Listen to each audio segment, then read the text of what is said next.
Bienvenue sur cette chaîne YouTube consacrée au procès contre Michael Jackson ayant eu lieu en 2005.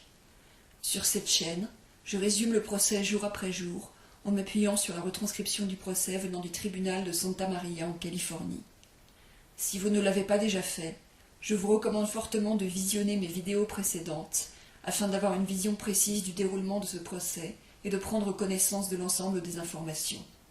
Dans la vidéo d'aujourd'hui, je vais résumer le déroulement du procès le 2 mars 2005, troisième jour du procès après la sélection du jury. Cette journée de procès commence avec l'interrogatoire de Anne Kite. Anne Kite répète que David Legrand l'avait fait venir pour travailler pour Michael Jackson. Elle a reçu un email lui souhaitant la bienvenue dans l'équipe le 9 février 2003. Elle dit qu'elle a été payée 10 000 $ pour son travail. Elle a perçu le film de Bachir comme un désastre du point de vue des relations publiques, car montrant Michael Jackson sous un jour très négatif. Sur une échelle de 1 à 10, elle évalue cette crise à 25. Anne Kite a travaillé avec Bell Yard, une firme britannique de gestion de crise de relations publiques, pour élaborer son plan afin de réagir aux problèmes en réhabilitant l'image de Michael Jackson. Elle voulait aussi réagir aux attaques et critiques qui étaient faites contre Michael Jackson dans les médias. Il lui est arrivé de communiquer avec Marc Chaffel, Ronald Konitzer et Marc Geragos. Anne Kite dit que l'image de Michael Jackson a été aussi affectée par la diffusion de documents sur le site The Smoking Gun, documents concernant l'affaire Chandler en 1993. Des pédiatres dans les médias critiquaient même la manière dont Michael Jackson donnait le biberon à son fils dans le film de Bachir. La chaîne NBC préparait aussi un programme concernant le recours de Michael Jackson à la chirurgie esthétique. Anne Kite dit aussi que Marc Chaffel était devenu un problème parce qu'il avait une image négative qui pourrait affecter l'image de Michael Jackson, et même chose pour Al Malnick, à qui le nom de Michael Jackson était associé dans la presse. Anne Kite n'a jamais rencontré Michael Jackson, mais elle a signé un contrat de MJJ Productions. Elle pensait que Michael Jackson devait répondre au film de Bachir en faisant une déclaration devant caméra, et elle a exploré les incohérences du film de Bachir. Marc Chaffel préparait un film qui devait répondre au film de Bachir.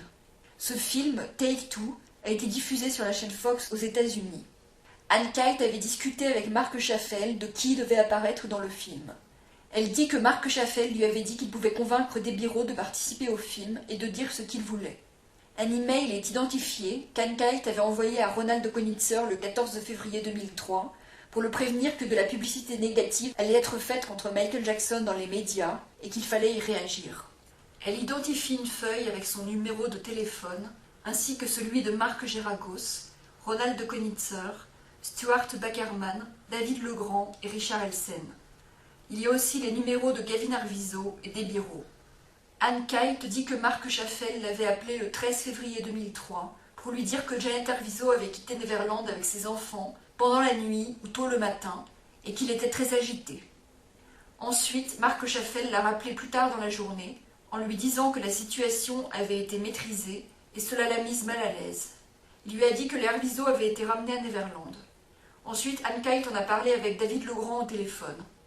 Elle dit qu'elle lui a dit « Ne me fais pas croire que ces gens ont été traqués comme des chiens et ramenés au ranch. » Elle en a parlé aussi avec Ronald Konitzer qui lui a dit que l'on s'était occupé de la situation. Anne Kite dit que l'équipe avec qui elle travaillait laissait Michael Jackson être exposé d'une manière négative pour lui en ne réagissant pas aux problèmes soulevés dans les articles de presse, et elle n'était pas d'accord avec ça. Le 15 février 2003, Anne Kite a été licenciée et a reçu un email le lui annonçant, sans qu'elle en sache la raison. Anne Kite avait préparé une déclaration pour la télévision le 14 février pour Access Hollywood et elle devait passer dans l'émission. Mais Marc Geragos a fait annuler cette déclaration. Marc Geragos lui a demandé de venir le lendemain pour signer une déclaration de confidentialité d'enquêteur privé. Anne Kite ne l'a pas signée car elle pensait que ça pouvait l'impacter négativement.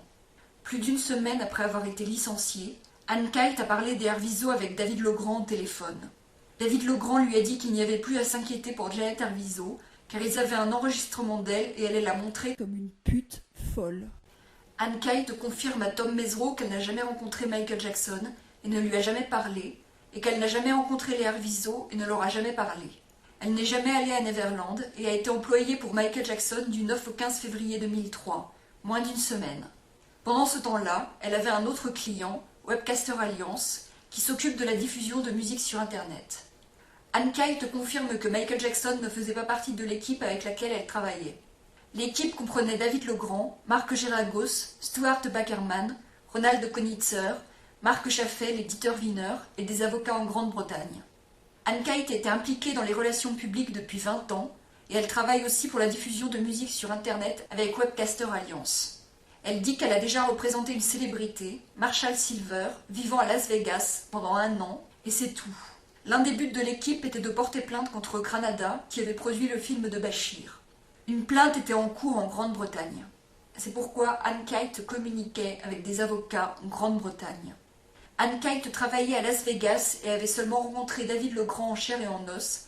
Elle parlait aux autres membres de l'équipe par téléphone. Avec Belliard, elle parlait pour coordonner les mêmes efforts en relations publiques entre la Grande-Bretagne et les États-Unis. Ronald Konitzer lui avait dit que Marc Chaffel était en charge des relations publiques pour Michael Jackson.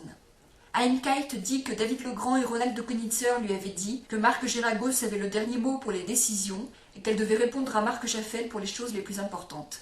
Elle n'avait pas de contact avec Dieter Wiener et elle ne lui a jamais parlé et ne l'a jamais rencontré. Elle savait que Ronald Konitzer avait obtenu une procuration sur Michael Jackson car David Legrand le lui avait dit.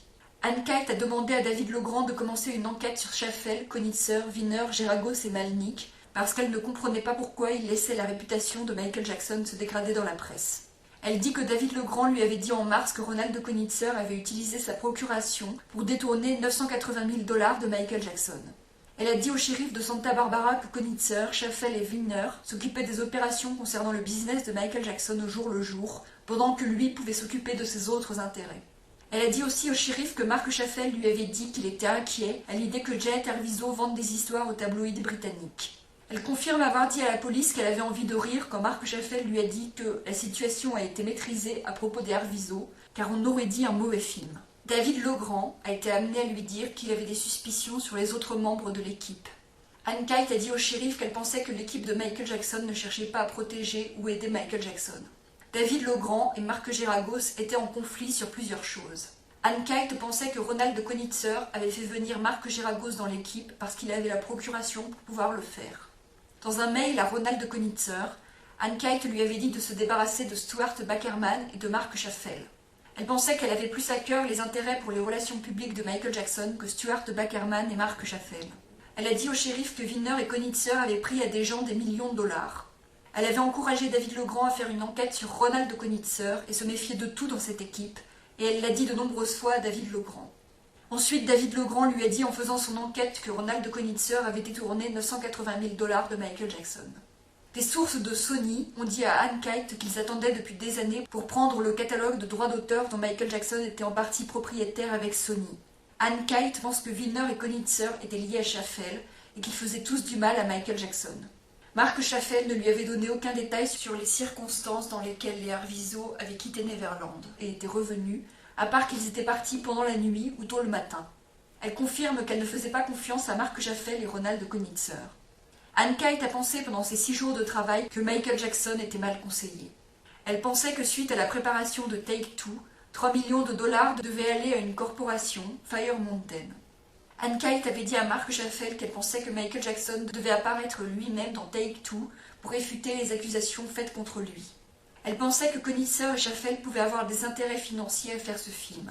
Elle a dit au shérif que Marc Chaffel avait conclu un accord avec Fox pour une vidéo de réfutation du film de Bachir. Elle pensait que Marc Chaffel et Michael Jackson obtiendraient de l'argent de cette vidéo.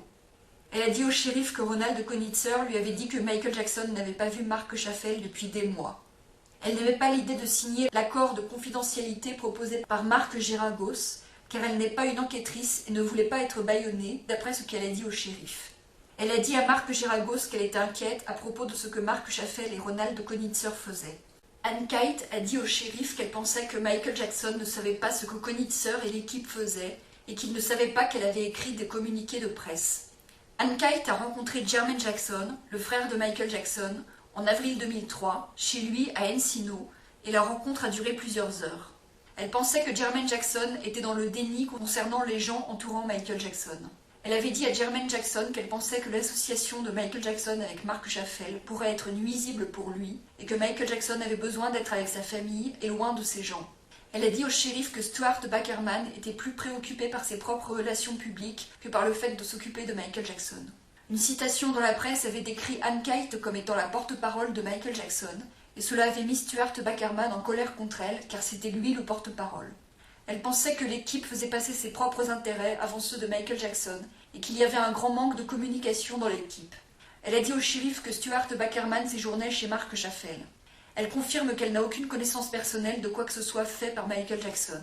Elle n'a aucune connaissance personnelle du fait que Janet Arvizo aurait été kidnappée, en dehors de son ressenti en entendant Marc Chaffel au téléphone, et elle admet qu'il est possible qu'aucun kidnapping n'ait eu lieu. Ronald Konitzer avait voulu créer un site dont l'URL était MJJ Invincible, et elle pensait que c'était inapproprié et que Michael Jackson ne devait pas être davantage ridiculisé dans la presse. Elle avait l'impression que l'équipe ne voulait rien faire pour Michael Jackson, et qu'il y avait quelque chose de plus important que la communication de Michael Jackson qui se passait. David Legrand avait dit à Anne Kite qu'il avait exprimé ses inquiétudes sur l'équipe à Michael Jackson en mars. Elle a mentionné que la procuration de Ronald Konitzer a été révoquée en mars 2003, d'après David Legrand. Ronald Konitzer n'avait plus de contrôle sur les finances de Michael Jackson, mais allait continuer à travailler pour lui. Elle dit que les médias avaient parlé du fait que Marc Chaffel produisait de la pornographie gay et que Al Melnick était connu pour être un gangster, et elle pensait que c'était des associations négatives pour la communication de Michael Jackson. Elle voulait éloigner ces gens de Michael Jackson. L'accusation appelle comme témoin Albert Laferty, shérif adjoint au bureau du comté de Santa Barbara. Le 18 novembre 2003, il a participé à la perquisition à Neverland. Il devait faire des vidéos et photos de la résidence principale. Il a pris des photos avant qu'aucune fouille ne soit faite dans la maison et a filmé la résidence principale. Il a pris aussi des photos des bâtiments le 2 mars 2004. Il identifie des documents. Une carte qu'il a faite de Santa Ynez Valley et la location du ranch. Une vue de Los Olivos avec une indication de l'entrée du ranch. Des photographies aériennes du ranch. C'est ici que se termine ce résumé du 2 mars 2005, troisième jour du procès après la sélection du jury. Vous trouverez sous cette vidéo un lien vous permettant d'accéder à la retranscription du procès si vous voulez la lire vous-même. Si vous appréciez mon travail, je vous encourage à vous abonner, à liker la vidéo et à la partager.